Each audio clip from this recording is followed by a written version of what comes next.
People don't distance themselves because you're wrong. They do it because your presence reveals things they're not ready to face. You walk into a room and suddenly the energy shifts. It's not admiration, it's discomfort. Not because you're loud, but because you're real. And in a world full of filters and facades, being real is rare. And sometimes too much. You're not intense. You're not dramatic. You're powerful. You've done the inner work. You've built peace that can't be shaken. And when you show up with that kind of energy, you don't need to say much. Your aura speaks for you. That's the Stoic way. Calm, unshaken, firm in identity. The more you embody that, the more you'll see who's really ready to meet you at your level. If that resonates, even a little, do me a simple favor. Hit that subscribe button. No pressure, just appreciation. Now let's break down why your aura shakes rooms, even when you don't say a word. Sign 1. You intimidate without trying. Most people walk into a room hoping to be noticed. You walk in and the room notices you, even if you're not trying. It's not because you're loud. It's not because you're flashy or dressed a certain way. It's because something about you feels solid, present, like you're not searching for approval, like you've already found it within yourself. And that alone disrupts the usual flow. People pause their conversations when you enter, not out of fear, but because your presence has weight. You don't come in with noise, you come in with calm.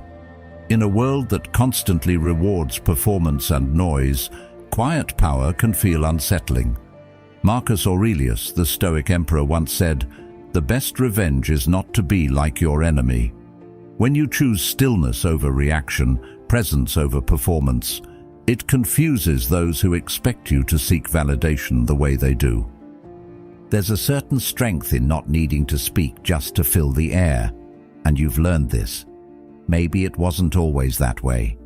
Maybe you used to over-explain, over-perform, over-give, just to feel seen. But now you've done enough work on yourself to realize that real power isn't in chasing attention. It's in mastering your inner world. Carl Jung said, "Who looks outside dreams, who looks inside awakes." That awakening is what people feel when you walk in. It's not that you're intimidating. It's that you're awake and many people are still sleeping. You've also stopped trying to fix the discomfort others feel around you. That's not your job. When someone feels uneasy in your presence, it doesn't mean you're too much. It often means they're not used to being around someone who's that grounded, that clear, that calm. Socrates reminded us that the unexamined life is not worth living. Your very presence calls people to examine themselves, and that's not always comfortable. Psychologically speaking, people are drawn to familiarity, even if that familiarity is chaos or insecurity. When you walk in calm, confident, unbothered, you create a contrast, and contrast always makes people pay attention. Some will be drawn to it, others will retreat from it, but none of them will ignore it. Here's what you've mastered, whether consciously or not: emotional control. You don't let the room shape you, you shape the room just by showing up. Aristotle believed that knowing yourself is the beginning of all wisdom. You've taken the time to know yourself. You've gotten clear on your values. You've learned when to speak and when to stay silent. You've come to understand that not every battle is yours to fight, and not every stage is yours to stand on. That level of restraint, that's discipline, that's self-respect. And in today's world, it's rare. People expect others to perform, to overshare, to entertain. And you just hold space. You listen, you observe. You speak only when it's meaningful. That kind of energy, it doesn't just enter a room, it redefines it. You're living proof of what Epictetus taught when he said, "No man is free who is not master of himself." You've stepped into that freedom. You've let go of the need to explain your presence or justify your silence. And in doing so, you've become a mirror. You reflect back to others where they're not fully free themselves. Not everyone can handle that. But that's okay. You weren't made to fit every room. You were made to raise the temperature of the ones that match your frequency. So stay grounded. Let your silence do the talking. Because the more anchored you are in who you are, the less you'll need to prove anything to anyone. Sign 2. You speak truth even when it's uncomfortable. Most people say they want honesty until they actually hear it. It's funny how the truth, even when gently spoken, can feel like a slap to someone who's been hiding from it. You've probably noticed this by now. You don't play pretend, and that unsettles folks who've built entire identities around pretending. You don't do small talk just to pass time. You don't smile just to keep the peace. You speak from the gut. And when something's not right, you name it. Not to be rude, but because you care. You care enough not to lie. That kind of honesty is rare and misunderstood. People will call you harsh or cold or too much. But what they're really saying is, you made me feel something I wasn't ready to feel. Plato once said, "No one is more hated than he who speaks the truth." And when you speak it, not just in words but in energy, in presence, it forces people to confront parts of themselves they've been avoiding. We live in a world where surface-level talk is the norm. Fluff, filters, fakery, it's everywhere. But you're not wired like that. You weren't made to blend in. You weren't designed to nod and smile when everything inside you says, "This isn't real." Carl Jung once wrote, "People will do anything, no matter how absurd, to avoid facing their own souls." And that's why your honesty stings. You shine a light, unintentionally, on what others have buried. Think about that friend who asks for your opinion, but flinches the second you give it. They wanted validation, not truth. But you gave them truth anyway because flattery isn't in your toolkit. And that moment, that flinch, that's what separates you. You're not a mirror that flatters. You're a mirror that reflects. Clear, clean, director. From a Stoic perspective, honesty is not just a virtue, it's a responsibility. Epictetus said, "If you want to improve, be content to be thought foolish and stupid." Why? Because being honest, especially when it's uncomfortable, might make you unpopular in the moment. But it makes you trustworthy in the long run.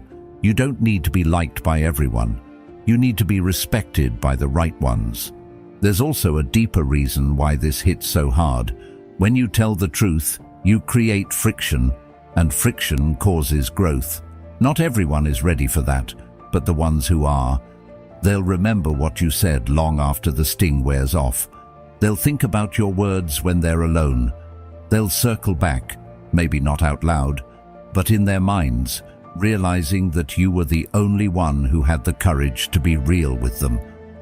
Aristotle called courage the first of human qualities because it makes all the others possible, and that includes the courage to speak honestly, to be the one voice in the room who won't nod just to get along. That's not arrogance, that's alignment. You've probably been called too honest more than once. But let's flip that. What they're really saying is, you're not afraid to say what I'm afraid to face. And that's power, that's clarity, that's leadership. Sign 3. You see through people instantly. There's a kind of knowing that doesn't come from what people say, it comes from what they don't. You feel it, you sense it. It's like your mind is tuned into a different frequency, one most people don't even know exists. Someone walks into the room with a big smile, saying all the right things, laughing at the right moments. But underneath, you catch it, the tension in their shoulders, the tightness in their voice, the flicker in their eyes. Something's off, and you know it. That's not magic. That's emotional awareness. It's intuition sharpened by experience, by observation, by pain. Carl Jung once said, "Until you make the unconscious conscious, it will direct your life and you will call it fate." What you've done is make the unconscious visible, not just in yourself, but in others. You've learned to read what's behind the curtain. Socrates believed that wisdom begins with self-awareness, and when you develop that inner clarity, it starts reflecting outward. You don't just understand yourself, you start understanding other people too. Their patterns, their wounds, their energy. And that makes them feel seen, maybe a little too seen. Truth is, most people aren't comfortable with being read that easily. It's vulnerable, it's exposing. When you see past the act, the persona, the performance, it strips away the illusion they've spent years maintaining. That can be unsettling, not because you've done anything wrong, but because your presence makes it hard for them to keep pretending. So when that gut feeling kicks in, trust it. Don't rationalize it away. Don't explain it to yourself in words. It's your internal compass, sharpened through silence, solitude, and observation. The Stoics called this prohairesis, the ability to choose how you respond based on your inner reasoning. Your intuition is part of that. It's not a guess, it's not a hunch. It's the mind's quiet way of telling you the truth before your brain catches up. Sign 4. You attract people, then they pull away. Some people light up a room with noise, you light it up with presence. There's a pull to you, an energy that draws people in without effort. They want to be near it, to understand it, maybe even borrow a little of it. But what they don't expect is the mirror that comes with it. Because getting close to someone like you isn't just comforting, it's confronting. You're not putting on a performance. You're not following the script most people do in social situations. You show up real, steady, grounded. And when someone's not used to that kind of energy, it can shake them a little. Like standing next to a fire. It's warm, yes, but it also makes you notice how cold your hands really were. That's the thing. Your presence exposes people, not by judging them, but simply by being authentic in a world that rarely is. Plato said, "The measure of a man is what he does with power." And you don't use your presence to manipulate or control, you just are. But even that is powerful, because when others are still figuring out who they are, your certainty feels intense. It makes them second-guess their masks, their stories, their comfort zones. Carl Jung talked about how your vision will become clear only when you can look into your own heart. When people are around you, they catch a glimpse of that heart-level clarity. And for some, that's inspiring. For others, it's a little scary, because it reminds them of everything they've been avoiding. So if people come close and then back away, don't take it personally. Your energy is just asking a question they're not ready to answer. And that's okay. Not everyone is meant to stay. But the ones who do, they're the ones who are ready to rise with you. Sign 5. You're comfortable in your own company. Some people avoid being alone like it's a punishment. You treat it like a privilege. While others rush to fill their silence with noise, you found power in the quiet. That doesn't mean you're antisocial or cold. It just means you've discovered something most people haven't. Your peace doesn't come from outside of you. It comes from within. In a culture obsessed with being constantly connected, solitude has become almost suspicious. If you're not posting, performing, or surrounding yourself with people, people start to wonder what's wrong. But the truth is, nothing's wrong. In fact, everything might finally be right. Because when you're alone, you're not lonely. You're aligned. You can hear your thoughts. You can feel your emotions without distraction. You can check in with yourself, no filters, no pressure. The Stoics believed in the power of solitude for this very reason. Seneca said, "We suffer more often in imagination than in reality. And it's in solitude that we begin to see the difference.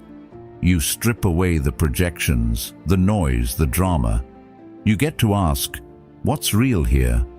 What's mine to carry? What's just static from the world around me?" Aristotle called contemplation the highest form of human activity. Why? Because when you're not busy reacting to the world, you get to shape how you respond to it. That space between stimulus and response is where your strength is built, and it's where your clarity sharpens like a blade. Carl Jung once observed that loneliness does not come from having no people around you, but from being unable to communicate the things that seem important to you. You've likely felt that before, that ache of being in a room full of people, yet still feeling disconnected. That's because you crave depth, not just presence. And solitude, that's where depth begins. So don't let anyone make you feel odd for enjoying your own company. Don't shrink your silence to match someone else's chaos. Your alone time isn't empty, it's sacred. It's where you refine your thoughts, heal your wounds, and build the kind of inner peace that doesn't crumble when the world gets loud. Keep nurturing it, because in that stillness, you find your sharpest clarity and your deepest power. Sign 6. You don't chase, you attract what's meant. There comes a point in life when you realize chasing doesn't work. Not for people, not for love, not for recognition. And when that shift happens, something inside you settles. You stop bending yourself to fit into places you've outgrown. You stop explaining your worth to those who refuse to see it. You no longer knock on doors that were never meant to open for you. That's not bitterness, that's alignment. You're not cold, you're clear. You're not distant, you're discerning. And that difference matters, because when you've done the inner work, when you've faced your own shadows and learned how to hold space for yourself, your energy changes. It stops reaching, it starts attracting. What's meant for you begins to flow naturally toward you, not because you forced it, but because you matched it. This is what the Stoics meant when they spoke about self-sufficiency. Marcus Aurelius wrote, "Look well into thyself. There is a source of strength which will always spring up if thou wilt always look." That strength is the reason you don't need to chase anymore. Because when you know what you bring to the table, you're not afraid to eat alone. People might not understand it. They might mislabel your peace as pride, your distance as detachment. But the truth is, you've just raised your standards. You're not desperate for connection. You're intentional with it. You've learned that just because someone enters your life doesn't mean they're meant to stay. And just because something feels good for a moment doesn't mean it's aligned with your growth. Aristotle once said, "We are what we repeatedly do." Excellence, then, is not an act, but a habit. And making peace with yourself, that's a daily habit. That's what makes your energy so steady, so attractive. Not the noise, not the hustle, but the stillness that comes from knowing you don't have to run after what's truly yours. So when the temptation comes to chase, to prove, to explain, to convince, pause. If it's meant for you, it won't require you to abandon yourself. Stay rooted, stay selective, because the more aligned your energy becomes, the more naturally the right people and opportunities will find you. Sign 7. You trigger people without saying a word. There's something about true calm that's louder than any noise. You don't even have to say a word. Your energy speaks for itself. It carries a kind of quiet certainty and that kind of presence. It shakes people, not because you're doing anything to them, but because you're revealing something in them. Your peace has weight. It reminds people of what they've buried under distraction, noise, and performance. And when they stand next to you, it becomes clear, sometimes painfully so, that they haven't found that peace within themselves. Your stillness highlights their restlessness. Your groundedness makes their avoidance obvious, and your authenticity, that makes the mask they've been wearing feel suffocating. Carl Jung once said, "Everything that irritates us about others can lead us to an understanding of ourselves."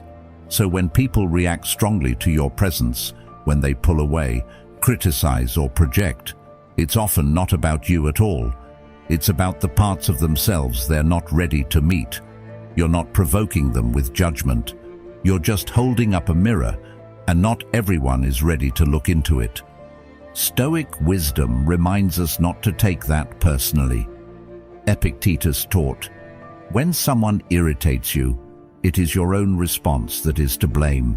You've taken that to heart. You've learned to stay centered, even when people misunderstand you. Because they're triggers, that's their story, not yours. Socrates believed that self-awareness is the foundation of wisdom, and by simply being who you are, real, calm, unshaken, you invite others to become more aware of themselves. That's a gift, even if it doesn't always feel like one, because not everyone is ready to grow. Not everyone wants to face what your energy quietly exposes. Sign 8. Your boundaries are unspoken but solid. You don't walk around declaring your boundaries like a signpost. You don't need to. People just know. There's something in the way you carry yourself, in the way you speak, in the way you don't overextend, that sends a message. This is someone who respects themselves. And when you respect yourself, others either rise to meet that or quietly remove themselves. Either way, it works in your favor. You're not aggressive. You're not cold.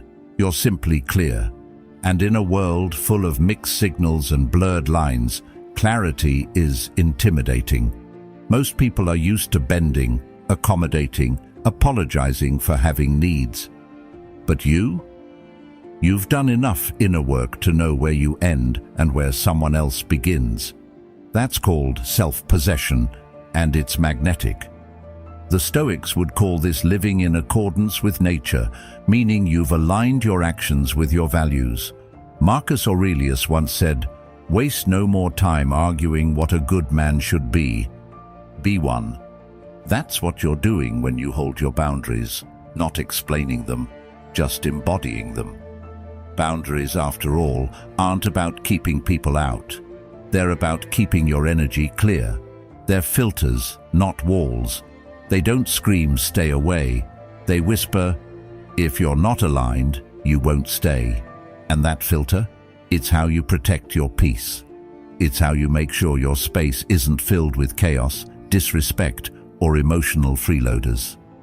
Carl Jung believed that the privilege of a lifetime is to become who you truly are. And part of that privilege is learning what you can and cannot accept. Your boundaries aren't selfish, they're self-honoring. They are the quiet architecture of a strong life. So keep them strong. Let them do their job. You don't need to argue or over-explain. The people meant for you will feel them and respect them. The rest, they'll fall away.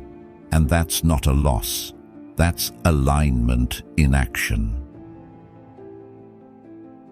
Sign 9. You inspire without trying. There's a quiet kind of leadership that doesn't come from shouting or showing off. It comes from simply being. You're not trying to convert anyone. You're not begging people to change. You just live in alignment with your values, and that alone shakes people up. They watch how you move, how you carry yourself, how you handle pressure without losing your center, and it gets to them. Not because you're trying to prove anything, but because you already have. Your growth is visible. Your discipline is felt. And that level of consistency, it doesn't go unnoticed. Some people will admire it deeply because it reminds them of who they want to become. Others might resist it because it confronts them with the parts of themselves they've been neglecting. But either way, your energy creates a ripple. Aristotle once said, "We are what we repeatedly do." Excellence, then, is not an act, but a habit. And that's what you've built. Habits rooted in discipline, focus, and self-awareness. You don't just talk about bettering yourself. You do it, quietly, consistently, even when no one's watching. Especially then. Carl Jung noted, "A man who has not passed through the inferno of his passions has never overcome them." And you?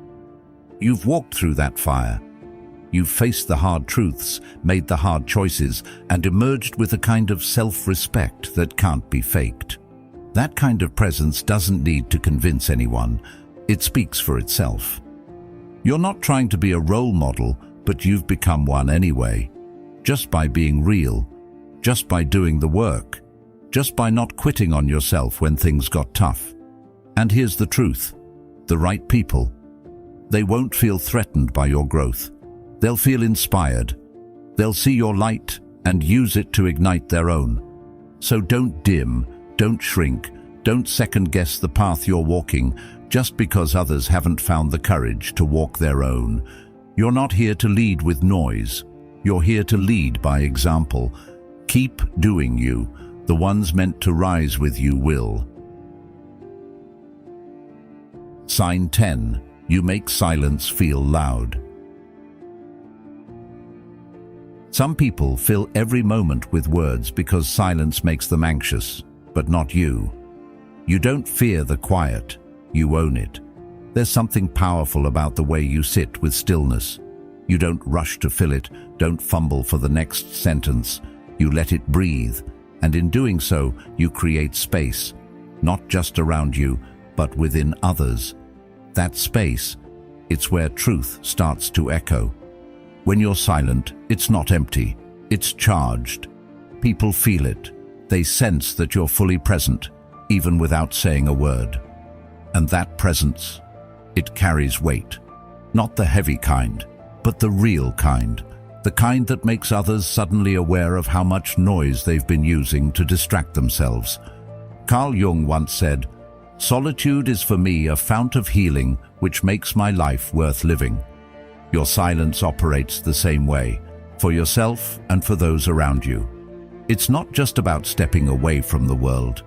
It's about stepping into something deeper. And sometimes, the deepest connection you can offer someone is simply sitting with them in full awareness. No words needed. You've probably had that moment, when you sit with someone and feel more understood in 5 minutes of silence than in hours of conversation. That's the kind of space you offer. Your calm doesn't just soothe, it reflects, it holds up a mirror. And that's why people feel so much in your silence. It's not about withdrawal, it's about presence. The Stoics revered stillness. They believed that calm was a kind of strength, a discipline in itself. Seneca wrote, "No man is more unhappy than he who never faces adversity, for he is not permitted to prove himself."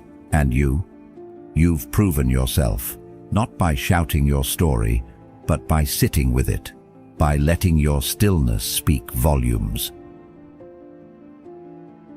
Sign 11. You don't prove, you just are. There was a time when you bent over backward trying to explain yourself. You wanted people to get it, to get you, to see your heart, your intentions, your depth. And when they didn't, it stung. So you tried harder. You over-explained. You defended your character. You watered yourself down to be more palatable, more acceptable. But not anymore. Now, you've stepped into something deeper. You've realized that your energy does all the talking you need. You don't have to convince anyone of who you are when you're already living it. That kind of calm, quiet, rooted, unwavering, it's rare. And it shakes people, not because you're trying to, but because most of them are still caught in the exhausting loop of seeking validation. Socrates said, "To find yourself, think for yourself." That's exactly what you've done. You've stopped outsourcing your worth. You've stopped explaining every boundary, every decision, every feeling, just to earn someone else's approval.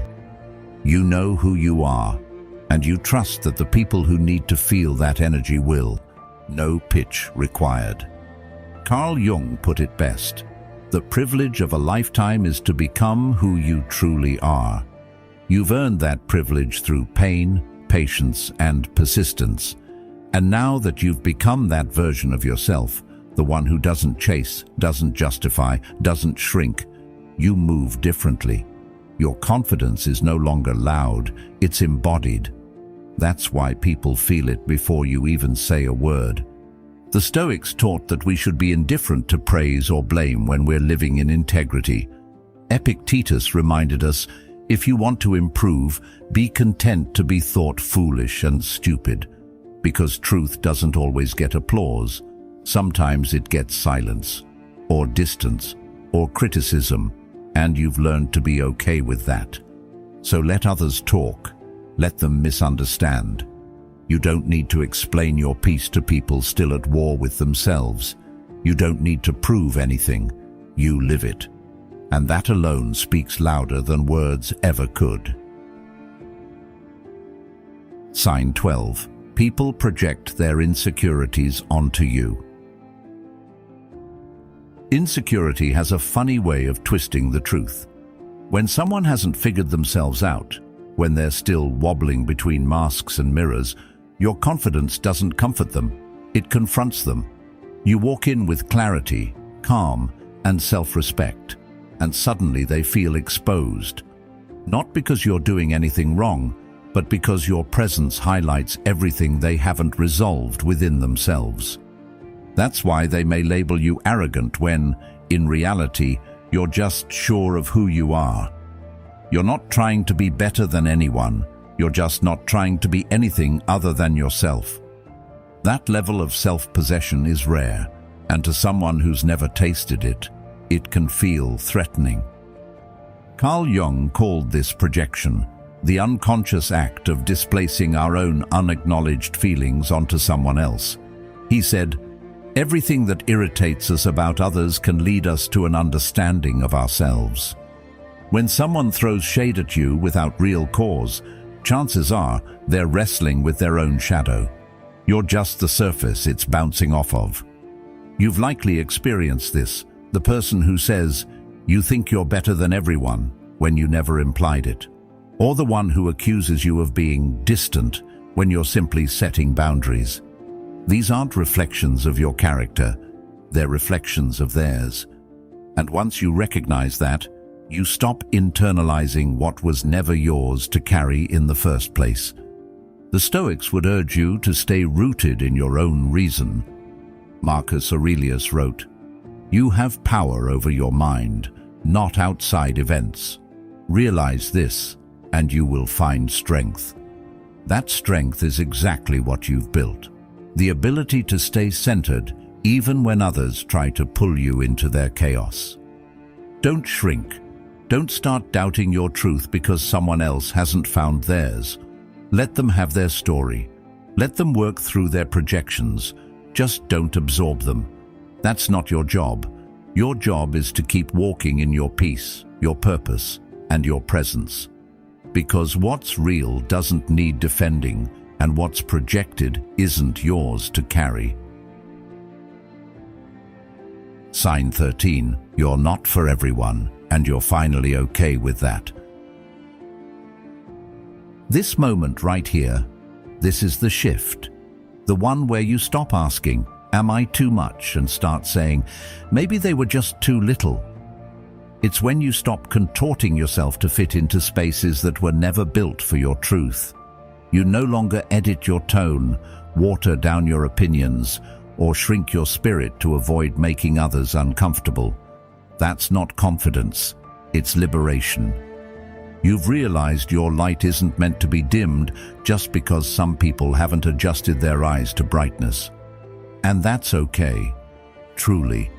Not everyone is supposed to walk with you. Some people are only equipped for surface-level connections. They want ease, not depth, validation, not honesty. And your energy, rooted, real, unapologetic, challenges that. It doesn't make you wrong, it makes you rare. Socrates once said, "To be is to do." And now, you simply do you. No disclaimers, no softening the edges for the sake of keeping peace. Because any peace that requires self-abandonment, that's not peace, it's quiet suffering. Carl Jung also spoke to this when he said, "The most terrifying thing is to accept oneself completely." You've done that. You've come face to face with your strengths, your shadows, your scars, and you've accepted all of it, fully. That kind of wholeness isn't just powerful, it's disruptive, especially to people who are still trying to piece themselves together through other people's approval. The Stoics would say you've begun living in accordance with nature, your nature. Epictetus reminded us, know first who you are, and then adorn yourself accordingly. And that's exactly what you're doing. You've stopped performing and started embodying. You've outgrown the need to be liked by everyone because you've grown into the strength of being respected by the right ones. Let them misunderstand, mislabel, or even disappear. That's not your loss. That's space clearing, space for alignment, space for elevation. Because your energy, it's no longer up for negotiation. It's sacred, and the ones meant for you won't just accept it, they'll rise to meet it. You were never too much. You were just too real for a world still learning how to face itself. So keep walking in your truth, keep honoring your energy, and never dim your light to soothe someone else's shadow. If this message spoke to something deep inside you, there's another video waiting on the screen that's just as powerful. Trust me, you'll want to see it. Thank you for being a part of Stoic Journal, a space for the thinkers, the feelers, the ones who walk with quiet power. See you soon.